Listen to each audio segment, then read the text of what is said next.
চিত্রনায়ক সালমান শাহর মৃত্যুর প্রায় ৩ দশক পর অবশেষে দায়ের করা হলো হত্যা মামলা। সোমবার মধ্যরাতে রাজধানীর রমনা থানায় এই মামলা করেন সালমান শাহর মামা আলমগীর কুমকুম, যেখানে অভিযুক্ত করা হয়েছে নায়ক সালমান শাহর স্ত্রী সামিরা হক সহ মোট ১১ জনকে। সোমবার ঢাকার ষষ্ঠ অতিরিক্ত মহানগর দায়রা জজ মোসাম্মদ জান্নাতুল ফেরদৌস ইবনে হক এই আদেশ দেন।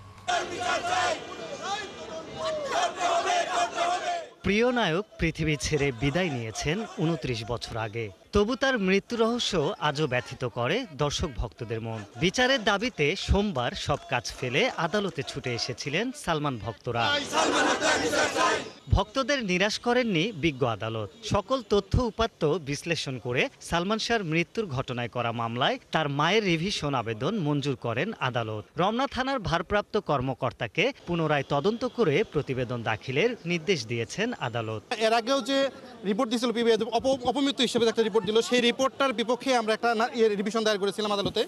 বিজ্ঞ আদালত এটা বিবেচনা করে আমলে নিয়েছেন। এটা আজ থেকে হত্যাকাণ্ড রূপান্তর হয়েছে, যার কারণে উনি রমনা থানাকে দায়িত্ব দিয়েছেন এটা তদন্ত করার জন্য। এদিন পরিবারের পক্ষ থেকে এসেছিলেন সালমান শাহর মামা কুমকুম আলমগীর। আদালতের রায়ে আবেগপ্রবণ হয়ে পড়েন তিনি। মাননীয় আদালতের এই সিদ্ধান্ত এটার প্রাপ্য সমগ্র দেশবাসী এবং সালমান শাহ ভক্তদের সবার প্রচেষ্টায় আজকে আল্লাহ তাআলা এটা কবুল করছেন। আদালতের এমন নির্দেশে উচ্ছ্বসিত সালমান ভক্তরাও। তারা জানান, অভিযুক্তদের ব্যাপারে সুষ্ঠু তদন্ত করলেই বেরিয়ে আসবে চিত্রনায়কের মৃত্যুর আসল রহস্য। আমরা বিশ্বাস করি সালমান শাহকে সুপরিকল্পিতভাবে হত্যা করা হয়েছে এবং মহামান্য আদালত বিষয়গুলি খুব ভালোভাবে পর্যবেক্ষণ করেছে এবং আমলে নিয়েছে। আমরা রমনা থানা তো অনেক আশাবাদী, কারণ রমনা থানা সবসময় সুষ্ঠু তদন্ত বিচার করে। সালমান ভক্তদের বড় অ্যাচিভমেন্ট ছিল যখন সামিরা আইনজীবী নিয়োগ দিয়েছেন, দ্বিতীয় দিন শুনানিতে উনি আসেন নাই, আর আজকে হলো সফলতার প্রথম ধাপ। প্রিয় নায়কের চলে যাওয়ার ২৯ বছর হয়ে গেছে, তারপরও নিজেদের কর্মজীবন রেখে নিজেদের ব্যস্ততা রেখে সালমান ভক্তরা ছুটে এসেছেন আদালত প্রাঙ্গণে।